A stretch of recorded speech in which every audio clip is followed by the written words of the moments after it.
ഞങ്ങളുടെ പിതാവ് ശ്രീമാൻ വേലായുധനാശാരി 78 വയസ്സ് 10/1/2020 തീയതി സ്വവസതിയിൽ വെച്ച് മരണപ്പെട്ട വിവരം വ്യസന സമേതം അറിയിച്ചുകൊള്ളുന്നു. സഞ്ചയനം 15/1/2020 തീയതി ശനിയാഴ്ച.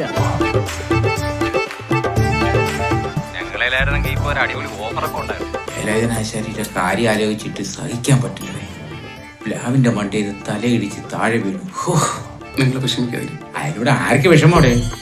ഞാൻ കള്ളു കുടിക്കാൻ മൂട് തെറ്റാക്കിയതല്ലേ. നീ നാളെ രാവിലെ മുതൽ മെനക്കെട്ടിരുന്നങ്ങ് വെളിയിട്. വൈകുന്നേരം ആവുമ്പോ 16 ബലി തികയെങ്കിലേ നമുക്ക് മറ്റന്നാൾ തന്നെ അങ്ങ് 16 അടിയന്തരം നടത്താം. അപ്പൊ മരിച്ചോണ്ട് കേക്ക് മുറിക്കുമോ?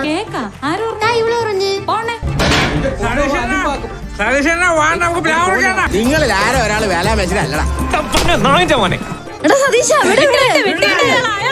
ഇതിലേതോ ഒന്ന് വേല വെച്ചിട്ടല്ല. മരിച്ചതല്ല. സതീശനാ